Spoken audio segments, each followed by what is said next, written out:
What's going on, guys? Dare here with Fantasy Football Advice, coming at you with another mock draft Monday. And if you can see the screen, you can see I am doing a sleeper mock draft, formerly known as Sleeper Bot. Sleeper is pretty cool. It's an app you can have on your phone. I'm using the desktop version. It's a little bit better for what I'm trying to do. Capture my screen, show you guys. It wouldn't be fun recording on my phone, so we're doing it here. We're gonna have some fun. I'm doing a 12-team PPR draft, and listen to you guys. You guys say we don't do enough from the early positions, so I am now doing it from the 4 spot. It's pretty cool what you can do, though. I mean, with Sleeper, you can do Dynasty, Redraft, Keeper, all that normal stuff. But then you also can trade draft picks. That's something you can't do in any other mock draft. And while the ADP may not be up to fantasy football calculators in how accurate it is, at least at this portion, it is miles and light years ahead than ESPN and Yahoo. So a lot of people I see are switching to Sleeper for actually doing their drafts for their season. And I think that this company is heading in the right direction. I'll be interested to see. You'll see how cool the draft board looks and the design is as we go into it. But like I said, I'm in the 4 spot just to show you these. There are going to be some computers. These drafts haven't been filling up yet, but the AI for the computers is rather good. I'll show you how you guys can either create one on your own. You just go to draft board. If you want to create one on your own, all you have to do is hit this plus sign, pick which spot you want to be in, hit draft settings, PPR, pick the number of rounds, how many teams, how much time per pick, hit update, and then you can just go right into it. Now what I did was I went to the fantasy football chat, I went to mock drafts, and there are always mock drafts going off in this one. See, so I just joined this one, 12-team draft. That's it right here. I'm up, and I have a choice. So it looks like Saquon went 3rd. I have a choice between Bell or DJ. I do want to go Le'Veon Bell. He has a higher injury risk. Remember, this is PPR, but he does have a higher injury risk than someone like DJ or Zeke, or even Gurley for that matter.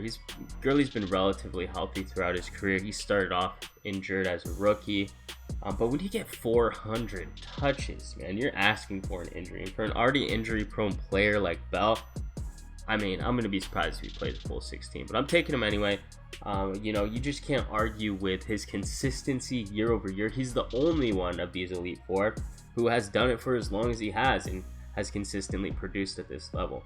All those guys have upside. Saquon, definitely a reach, but yet again, that was a computer picking it, so can't really hate on that. Who knows? I doubt he would have gone 3rd overall in your normal draft. It would have to take a Giants fan in order to draft him. The good thing about where we're at right now in the off season is that I think we have a really good understanding of where players are going. So like ADP, obviously the training camp, we're seeing people fall off, we're seeing people climb higher, but overall we know where people are going. We know it's a good value. We kind of have our targets and everything's going well in that area. So I think we're now better prepared than we ever have been in years past. I have a choice between AJ Green or Devontae Adams. Devontae Adams has definitely a lot of upside. We think he's overvalued, but I'm going to go AJ Green. They just released Brandon LaFell, who was basically his only competition for targets. What is this team doing? I have no idea. And it's not like AJ Green was needed less competition for targets. He was always going to get that. But, I mean, how can you know? It's hard not to love the guy now. What the hopes is that Andy Dalton performs better. Andy Dalton performed abysmal last season, and if he keeps up that production, there's no way AJ Green can be even relatively consistent. But AJ Green is bona fide locked and loaded wide receiver 1, and you can't ask for much more than that. Now, let's see here. I like Alex Collins, but it's a little too early. I know I'm not going to end up getting him. Way too early for Derrick Henry as well, so I do have to go wide receiver. And although Doug Baldwin is injured, I am going to take Doug Baldwin here. You could make the argument for Mike Evans, but At this point, I just put him on my players to avoid list, and I just really have to stand by that. Mike Evans has Jameis Winston suspended for the first 3 games. He needs a ton of targets. They brought in Ronald Jones. The receivers on this team are going to be so good. The pass schedule is horrible, and I mean, every sign you point to just says don't draft Mike Evans. So other than the name, it's going to be really hard. Other than the name value, which makes it really hard not to take him. Just have to draw the line in the sand sometimes, and I'll take a player like Doug Baldwin. Even though he's injured right now, all the signs point to him being good, and I'm really hoping he falls in draft. Let's go on to the stat of the day on Friday, which was which receiver with a minimum of 5 10-zone targets, right? So these red zone targets within the 10-yard line had the best 10-zone catch rate. The answer was Jordy Nelson. So Derek Sansbury, congratulations, you won this one. And as for today, we're gonna flip it. I did which red zone receiver had the worst catch rate. This is which 10-zone receiver. So again, minimum 5 10-zone targets. Which receiver had the worst catch rate? And I'll give you a hint. He didn't catch any of them, okay? So leave your answer in the comment section down below. Be happy to let you know who win in tomorrow's video. Guys, please don't look this up. What do you gain from it, really? Don't look it up. Don't ruin it for anyone else. Try to take a guess. We'll let you know who's right in the next video, and everyone can have some fun with it. I see you guys looking it up. You're telling me who's ranked 3rd, 4th, 5th, and throwing out all the targets. Not fair. Not cool. Just take a guess. Leave in the comment section down below. We'll be happy to let you know who wins in tomorrow's video. Alright, so Lamar Miller, I think he's a great pick here. Where am I at? 36. Okay, the 9th pick in the 4th round. I do not think that is early for Miller. I think ADP would say it's early for Miller, but I do not believe so. I think I want Alshon though. I don't know if I'll get Alshon. I'm going to get Miller just because I value him so much higher than Sony Michel and Ronald Jones right now. As you know, Sony Michel got hurt. He is not going to be playing for some weeks now. Rex Burkhead shot up our draft boards. Lamar Miller has also shot up our draft boards. I think that you can't draft really Sony Michel anywhere near his ADP. So he was almost making our players to avoid list on Friday. We went against it, not because we don't think that you should avoid him, but just because with the information coming out, it was a little bit unclear. But at this point, it's just a strict avoid. I do like Rashad Penny here. I don't care about I do like Royce Freeman too. See, Rashad Penny versus Royce Freeman. I think we went for Royce Freeman. Let's see here. Wide receiver. I'm not a fan of any of these guys. Plus the value at wide receiver is so good. And I already have Doug Baldwin and AJ Green. So it's between Rashad Penny and Royce Freeman. I am going to go with Royce Freeman for a couple of reasons why. Let's see how ADP has him.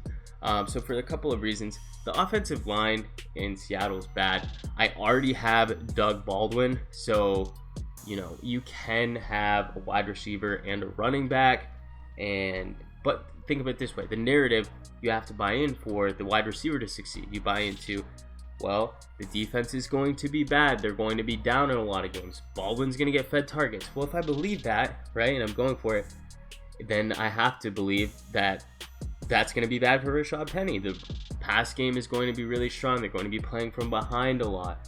It's really going to hurt the run game. The offensive line is bad. They made some mild improvements to it. But again, if you're going to pick a side, and I do, I definitely think Doug Baldwin's a great pick. It sucks about his injury. And for those of you who don't know, Doug Baldwin's going to miss some weeks. It's unclear if he's going to play in any preseason games, but it sounds as if it is maintenance related, a little soreness in the knee area.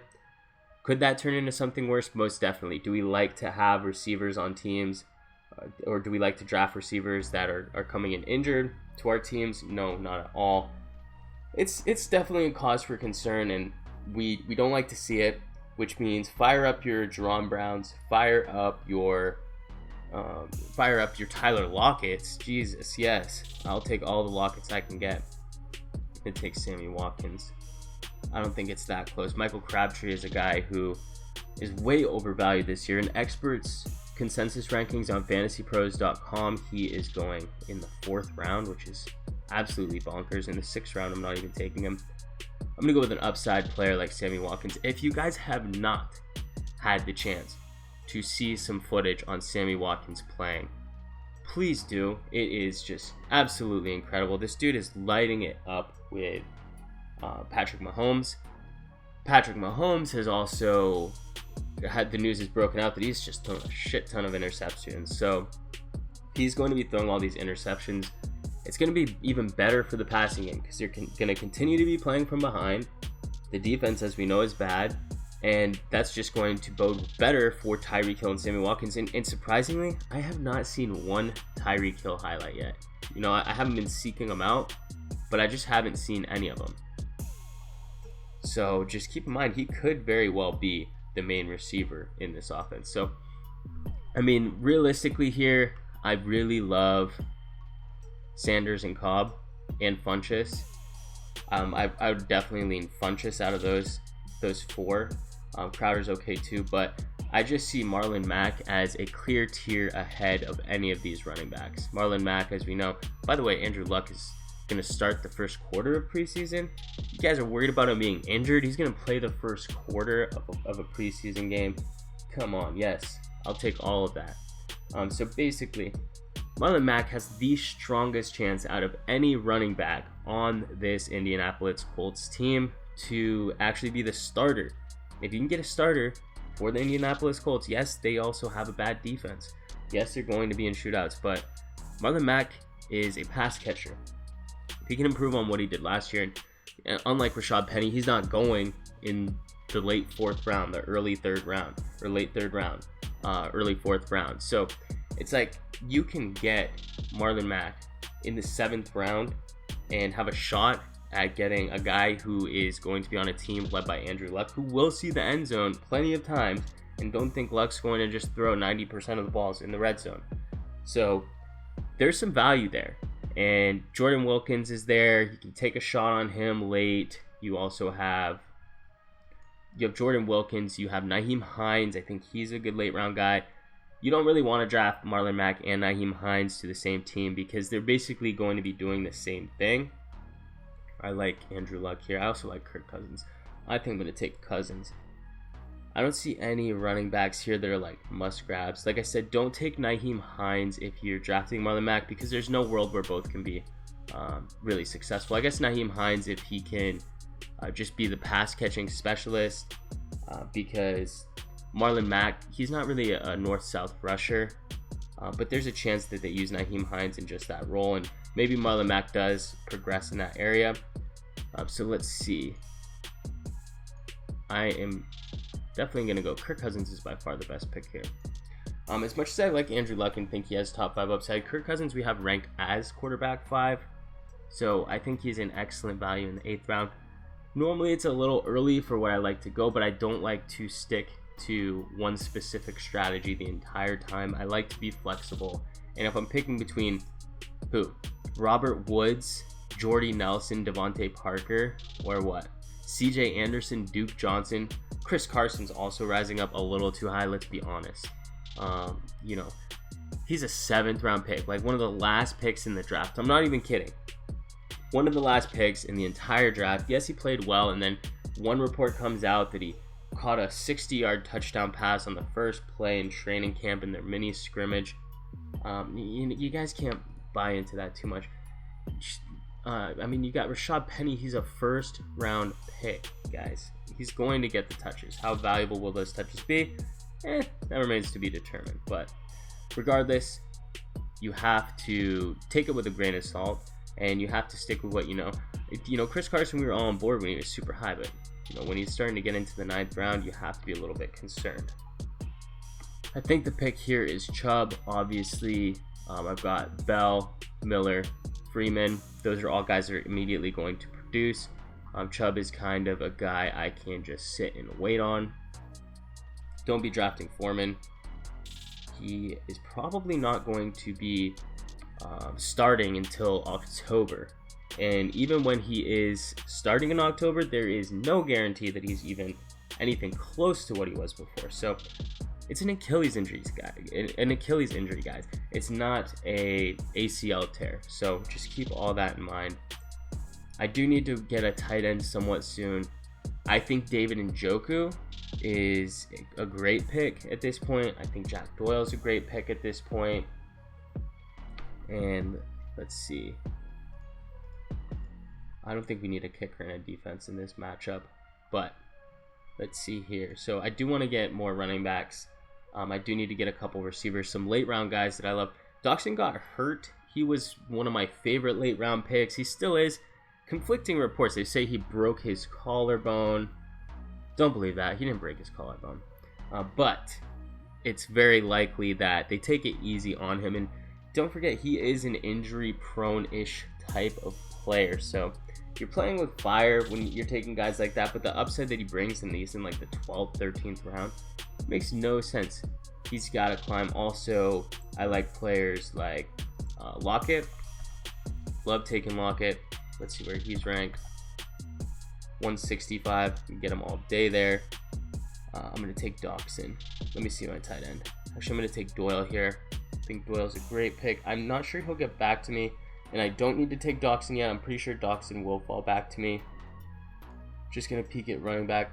I do think Clement's a good pick. Also, Breida's a guy who I've been getting a lot recently just with the news that he's just been shining throughout camp.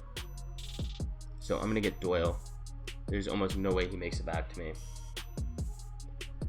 And from there, I'm going to get some variation. And this has been kind of how my late round drafts have gone quite a bit. It's been variations of Doxson, variations of Lockett, Christian Kirk, Michael Gallup, Anthony Miller. And then I've also been getting shots on Matt Breida, Nyheim Hines, Kenneth Dixon in the past, Corey Clement. These are all guys that I have been targeting. Right now, I'm getting Josh Doxson. I am thrilled with getting Josh Doxson in the 11th round. He's actually falling even further. I mean, I could have waited, but anyone who thinks like me, meaning anybody who isn't crazy, is going to want to get Josh Doxson earlier. Like, who takes Cameron Meredith over Josh Doxson? Josh Doxson, who they have claimed that he is going to be the main red zone target in this offense. And love Crowder all you want. Say the chemistry is great all you want. But you got a guy who's going to be used exclusively in the red zone with a 96th percentile catch radius, who's a first round talent. But nah, I'll take Cameron Meredith, who is going to be the second or third option on this team, behind Michael Thomas, who is a stud, and Alvin Kamara, who everyone predicts to get 1,000 catches this year. And then don't forget they still have, Ted Ginn, Brandon Coleman. They do have other weapons too, and Cameron Meredith also gets a knock for being a receiver on a new team, a free agent receiver. They always struggle in year one. Pretty disappointed that Matt Breida was taken. Gets pretty thin at running back this late, but again, we're just taking shots. I'm not going to double down and get Jordan Wilkins. I will take Kenneth Dixon. Just remember, I did mention that Kenneth Dixon is hurt. It just sucks. It's going to hurt his value. We did really like Kenneth Dixon prior to his injury. We did have to knock him down a few spots, but he's still coming in at a good value. I'm going to take Tyler Lockett. I like Martavis Bryant too. Some news on him is that I shouldn't actually look. I have Baldwin too. I probably wouldn't have taken Lockett and Baldwin. That's kind of betting against yourself. But anyways, Martavis Bryant is going to be a guy. Very boomer bust. Could likely be suspended for the entire year. Reports have now came out that John Gruden said he is needs to get better. He's looking lazy out there. He needs to bring his A game. And for someone like Gruden, who has nothing but great things to say about every one of the players on that team, that's something you should be severely concerned about. Because if he's even talking up Jordy Nelson, saying this dude can still run really well, you got problems. So I would definitely be concerned. Was he already a guy that we were targeting? No way in hell. Is he a guy that we would draft? Yeah, sure. We don't have him on our do not draft list, and we still don't. But just keep an eye on anyone who thinks that he's a guy who's going to have some elite upside. The suspension itself kind of brought his ADP down, but the words from the coaching staff saying that he's not even looking motivated or even running that well. He's the fastest guy on the team. He's the biggest guy on the team. He should be really outproducing these guys, especially passing this eye test. So don't get too excited. That's just the update on him. Oh yeah, one more update was Jordan Matthews' injury. They signed Eric Decker. What do I think of that? I don't think that it matters too much to anybody other than Chris Hogan. I think Decker's the type of guy that they can get him involved. Patriots, man, they love those white receivers. And if anyone notices, Eric Decker's white. I don't know why we didn't put the pieces together sooner. Should have known he was coming in. At this stage of his career, he's going to be playing more on the inside, more of that slot role. So expect him to make probably an immediate impact. I'm going to take a look who we can get. Tyrell Williams is for sure getting drafted here. Yeah, expect him to make an immediate impact. The Patriots are the type of team that can get him involved. They really know how to utilize veterans to the best of their ability. He did appear to be done by every type of eye test you could possibly look at. He was horrible, basically. He had all the opportunities in the world to perform last season, and he did poor. So, do I think he's worth a draft pick? No, but I do think he's going to do enough in the first 4 games to take away some of the targets from Chris Hogan. Some of those valuable targets that we thought were going to really separate him and put him into that tier of elite for the first 4 weeks, being a top 12, top 8 type of guy. Could he still do that? Yeah, probably. Is it a little less likely?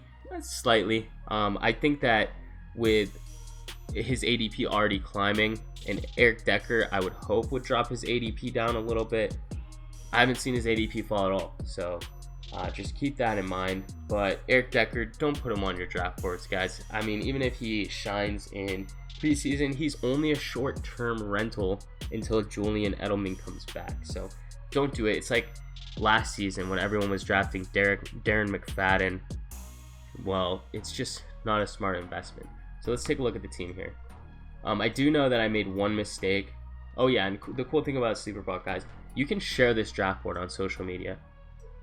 So just if you guys do Sleeperbot, look how cool this looks.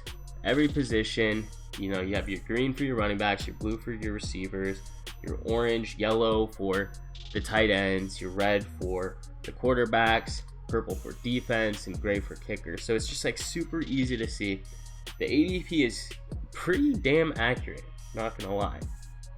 And these drafts can be competitive. There's a lot of computers in this one. As we get closer to the actual draft itself, preseason starting, everyone's getting hyped right now for football. So these things are going to be filling up. And remember, Sleeper is an up and coming app. It's awesome. You can get it on your phone. So I definitely suspect that these things are going to be filling up left and right.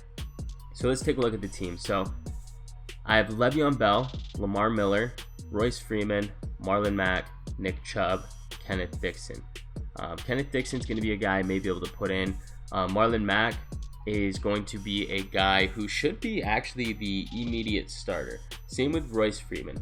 The competition for both of those, they are there. That's why we're getting a discount on them. But at the same time, even though there's competition, they should be the guys on their team. For Royce Freeman, you have Devontae Booker, who just absolutely sucks. So Booker should be no threat to him, especially in the red zone. Freeman's a much bigger running back than Devontae Booker is. And while this offense isn't great, that's going to provide you some extra value. Booker is proficient in the passing game, but so isn't Freeman. Freeman's not an elite pass catcher by any means, but let's be honest, neither is Booker. So Freeman can just, if he just flat out looks like the best player, and let's be real, Booker's averaged like 3.6 yards per carry throughout his entire career. So this is Freeman's backfield to own and dominate, unless he is just a giant bust, which nobody predicts that to happen whatsoever. Lamar Miller, he is the guy with Le'Veon Bell I'm putting in week 1. I already told you, Deontay Foreman is not going to be playing, guys. He's not going to be playing. The average recovery time is 11 months from the injury. The injury happened on November 19th. That brings his average recovery time to around October. And when he comes back, there is no guarantee he's the same player. And statistically speaking, the players that have experienced that injury came back and got a much reduced workload. If they even came back, only 64% came back. So there's still a 36% chance that he doesn't even make it back. No news is not necessarily good news. Some people will say that no news is good news. Not with this situation, not when you have a player with a ruptured Achilles. So I wouldn't be surprised if in the weeks leading up to the actual start of the season, they end up signing another guy. But as of right now, we have to draft knowing Miller is the guy. And even if Deontay Foreman comes back, right, you're already going to have Miller as the pass catcher. His catch rate is actually great. So Miller is still going to be catching passes, and in a PPR league that's valuable. And while Foreman was the better rusher on the ground, there's no guaranteeing that he comes back and is anything like he was in years past. So Le'Veon Bell and Lamar Miller are going to be my 1-2 punch kind of guys. Then for my receivers, I have a group of elite guys in Doug Baldwin and AJ Green. I have my super sleeper to where he should be an immediate impactful player in Sammy Watkins. He's been looking great. Please, guys, I'm asking you right now, go ahead and go on Twitter and just search Sammy Watkins. Okay, just watch the videos that you're having with Patrick Mahomes. He just scored a touchdown, I think it was today or yesterday, in quite impressive fashion too. So he's going to be a name that is going to be climbing. Then I did skip on wide receivers for the middle stages just due to having depth at the position. I grabbed Josh Doxson, Tyler Lockett, and Tyrell Williams. All three players are basically on our late round flyers. I don't think Doxson made it on there because I think we used Doxson in our wide receiver sleeper video, but these are just guys across the board that we are absolutely in love with and always targeting in the later stages of our draft. Same with Kenneth Dixon. So we have Kenneth Dixon, Nick Chubb. Those are the two late round guys that I drafted. Both have a pathway to being fantasy relevant. There are some depth concerns, but Kenneth Dixon could be somebody who makes an immediate impact regardless of having Alex Collins there, just because he is such a good pass catcher. We've seen it in the past. The only thing that kind of drops him on our board as opposed to in earlier drafts this season was just the fact that he is suffering this injury, and it is a significant thing because he is injury prone. That's why we increased Alex Collins on our board, but that does not mean he is still not a good late round pick. It just means that the likelihood of Alex Collins walking away with that job is much higher, and Kenneth Dixon walking away with that job is now much lower. But already when you were drafting Kenneth Dixon, you weren't drafting him for the high percentage success rate on him being the starter. If he did have a high percentage success rate of actually taking over that job, he would be up by Nick Chubb in the 9th round. He would be up by Ty Montgomery, CJ Anderson, other guys that are going in the 9th round who do have a realistic and quite high percentage success rate of being involved in that offense and being the main guy in that offense. So he's not. He's going in the 13th round, so that's still fair value. As for my quarterback, I got Kirk Cousins. We have him, Kirk Cousins. He is ranked 5th in our tier-based rankings, coming and leading the 2nd tier. So I got the very top guy on the top of my 2nd tier, and I got him in the 8th round, the back of the 8th round. So I'm very happy with that. I do think that grabbing Andrew Luck would have also been great value, but then again, I don't have Andrew Luck ranked as quarterback 5. I have Andrew Luck ranked as quarterback 7. So to me, even though I could have got Andrew Luck, let's say the next round, I could have got him at the 904.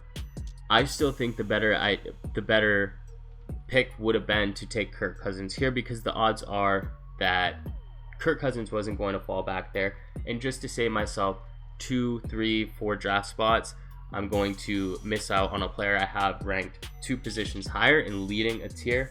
I think that was a great pick.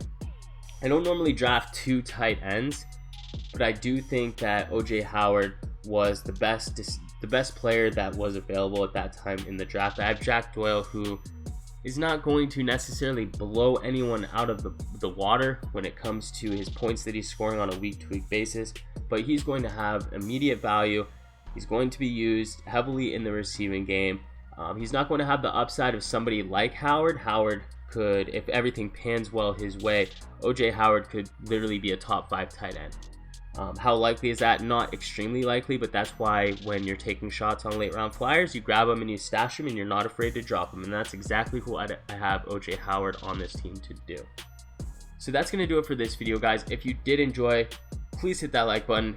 And if you do want to try out Sleeper and share your mock drafts, please do so. It's really awesome. Share them with us on Twitter. We'll even grade them. We'll let you guys know what we think.